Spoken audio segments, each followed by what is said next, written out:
серия упражнений здоровой едой. Внимание! Вопрос к зрителям.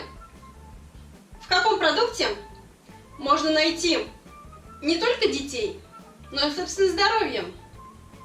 Раз, два, три. И правильным ответом будет в капусте.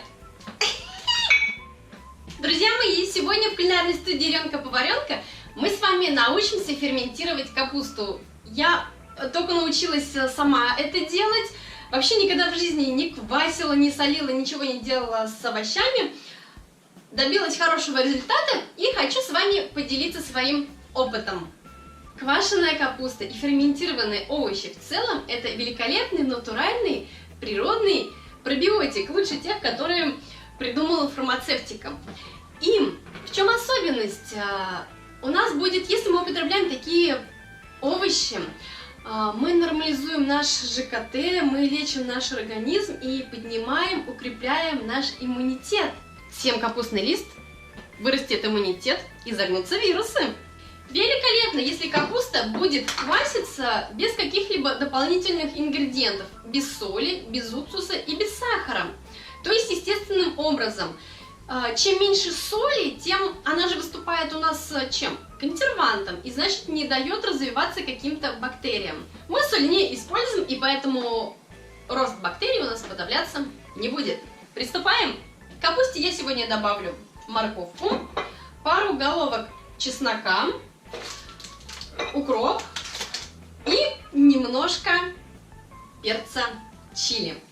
Берем качан, белок капусты примерно так, на килограмм. Шинкуем тоненькой соломкой. И острый нож помощник нам.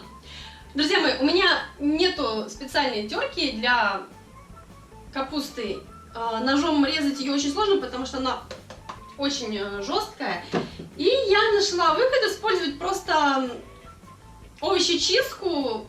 Сейчас увидите все сами. Ей настругать капусту очень быстро.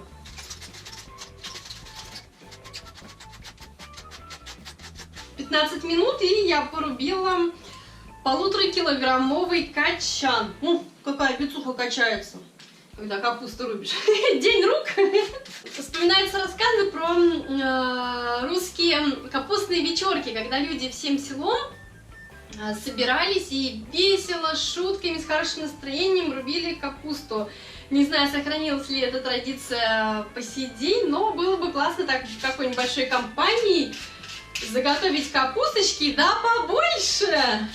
Мне очень нравится строгать овощечисткой, потому что капусточка получается, как сказать-то правильнее, тонкая. Она получается очень тонкими кусочками. Если так вот ее уже начать жамкать, то из нее начинает сочиться сок. Теперь мы с вами потрем морковку, стругаем ее в какую-нибудь другую емкость, на тарелку, потому что капусту мы сейчас будем мять руками, а морковь мы с вами добавим после.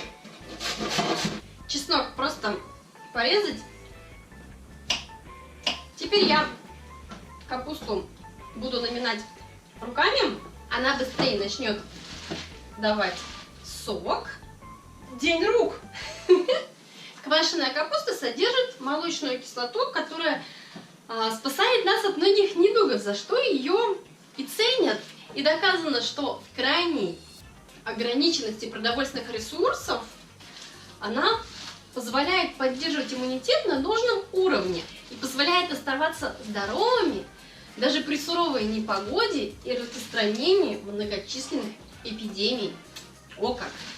И интересный факт, что на квашеной капусте моряки спасались от цинги. И по заверениям Джеймса Кука, именно квашеная капуста помогла им пересечь океан. Вроде я ее запихнула в эту миску.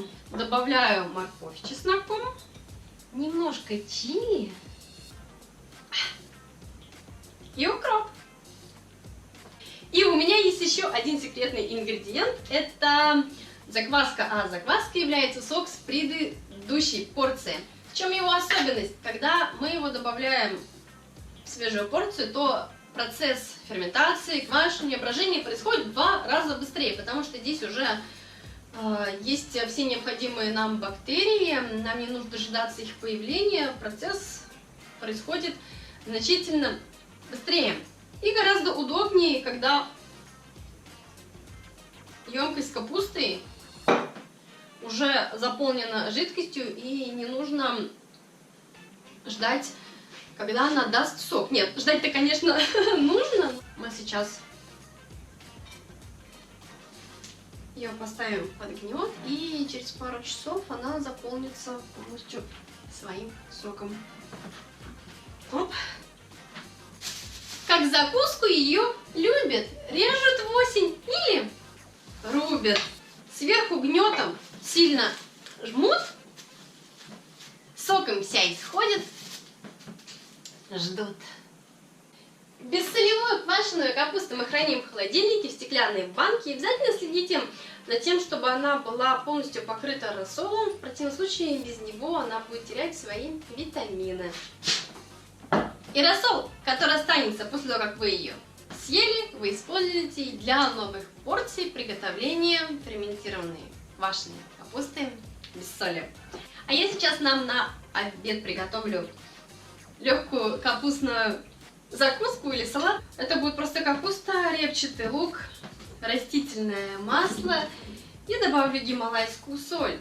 Вот в чем особенность, кстати, бессолевой капусты? В том, что в свои блюда вы можете добавлять соли сколько вы хотите. Я здесь в Англии покупала несколько раз квашеную соленую капусту, и для меня она была, очень соленая, я потом хотела сильно пить постоянно. Мне это не очень нравится. Вот, а сейчас я добавлю столько, сколько хочется мне по моему вкусу. Хочу вам напомнить, что когда вы берете порцию капусты, обязательно используйте деревянные принадлежности или чистые ручки, не используйте металл. Он уничтожает ферменты, бактерии. Вот, берите это на заметку.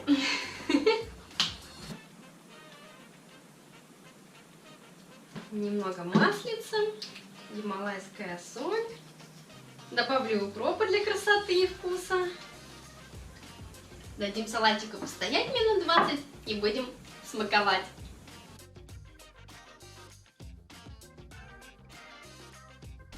Такая капусточка с растительным маслом и лучком – отличный салат, либо дополнение ко вторым блюдам. Bon appetit! Thank you. Try and tell your opinion.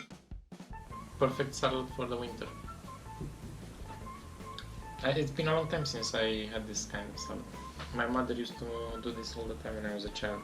Winter time. I think everybody should try this at home. But this cabbage made without salt? Usually Yeah. people do Yeah, salt, yeah, vinegar and yeah. sugar.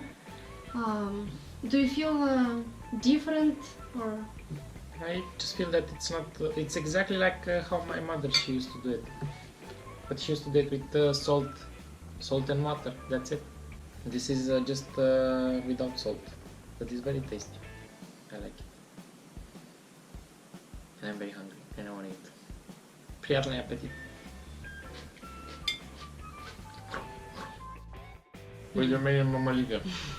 Мне капустку на второе, а на первое салат. Разрослась я к лету втрое и затрещал на мне халат.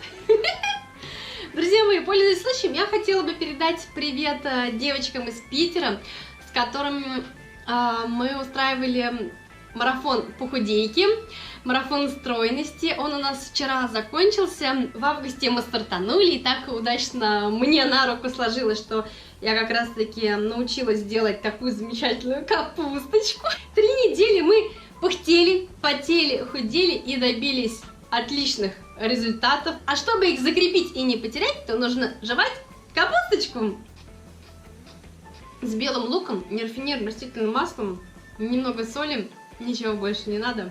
Вот так. Я накинула еще 5 сверху, чтобы капуста все-таки побыстрее дала сок свой. И через полдня она у меня уже полностью плавает в соку. В темном месте бутылечек бродит пеною грозя. Протыкать до дна, дружочек, не дышать совсем нельзя. В последующие дни Мы протыкаем нашу капусту деревянной палочкой. Тем самым мы выгоняем газы, которые там образуются, и перемешиваем бактерии, которые образуются, чтобы они побыстрее там распространились и капуста быстрее приготовилась. Также будем снова класть груз сверху, чтобы капуста была полностью в своем соку и не было контакта с воздухом. Когда газов уже станет очень мало, либо вообще не станет, значит капуста уже, собственно, готова. После этого брожения сразу в холод помести. То-то будет угощение. Не забудь мне принести.